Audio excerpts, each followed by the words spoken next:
दोस्तों ये जो मछली देख रहे हो इसे कहते हैं डूम्सडे फिश और ये जब भी समुद्र से बाहर आई है तब कुछ बहुत बुरा हुआ है। 2011 में जब जापान में 9.1 मैग्नीट्यूड का भूकंप आया था और भयंकर सुनामी आई थी, उससे ठीक एक हफ्ते पहले सैकड़ों और फिश समुद्र से निकलकर बाहर निकली थी। अब फिर से ये मछली कई जगहों पर दिखाई दे रही है। क्या ये प्रलय का संकेत है? क्या सच में दुनिया खतरे में है या ये सिर्फ एक अफवाह है? पूरी सच्चाई जानने के लिए वीडियो को आखिर तक देखो, क्योंकि अगर बीच में छोड़ दिया तो सिर्फ अफवाहों पर यकीन कर बैठोगे। देखो, कनाडा, जापान और कई देशों में और फिश मरी हुई पाई गई हैं और सिर्फ कुछ दिन बाद वैंकूवर में 5 पॉइंट मैग्नीट्यूड का भूकंप आया। लोग कह रहे हैं कि ये कोई नॉर्मल घटना नहीं है, क्योंकि हर बार जब ये मछली दिखती है कुछ न कुछ बड़ा और बुरा होता है। लेकिन क्या ये सिर्फ एक कोइंसिडेंट है या इसके पीछे कोई वैज्ञानिक कारण छुपा है?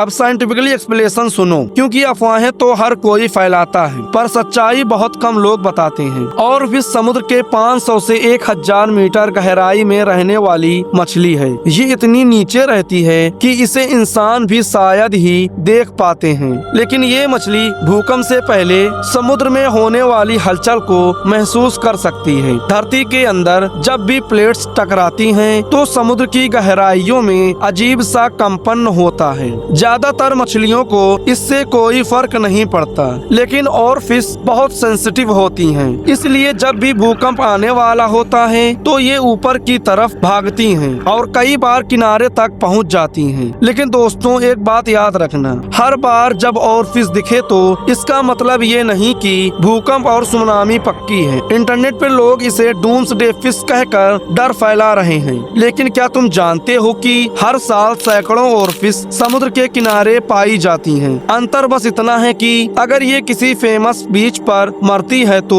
लोग इसे रिकॉर्ड कर लेते हैं और वायरल कर देते हैं, पर अगर ये किसी सुनसान जगह पर मरी मिले तो कोई ध्यान भी नहीं देता। यानी कि हमें बस वही घटनाएं दिखाई देती हैं जो कैमरे में रिकॉर्ड होती हैं। तो दोस्तों अब अगर कोई कहे कि और फिश दिखी मतलब दुनिया खत्म, तो उसे ये वीडियो जरूर दिखा देना, क्योंकि डर से अच्छा है साइंस को समझना। केरला वाले केस में ये कहा जा सकता है जब भी इतनी सारी फिशेस एक साथ बीच पर आती हैं, इसका मतलब आसपास कोई प्रेडेटर है, या तो एक अर्थक्वेक या कोई नेचुरल डिजास्टर होने वाला है। और जब कोई एंगलर फिश या और फिश की बात करें तो तुम एक चीज नोटिस करोगे कि जब तुम गूगल पर जाते हो एंड लिखते हो द और फिश, तो वहाँ पर लिखा आता है द फिश आर डूम, क्योंकि द और फिश को डूम्सडे फिश बुलाया जाता है। जिसका मतलब अगर तुम्हें बीच पर और फिश मिल जाती है एंड ये भी अलग अलग पार्ट ऑफ वर्ल्ड में, तो शायद इस पूरी दुनिया को किसी न किसी डूम से खतरा है। अभी ये deep sea fish angler fish का ऊपर आना तो मतलब डीप सी में कुछ बहुत खतरनाक हो रहा है। अगर तुम इन तीनों चीजों को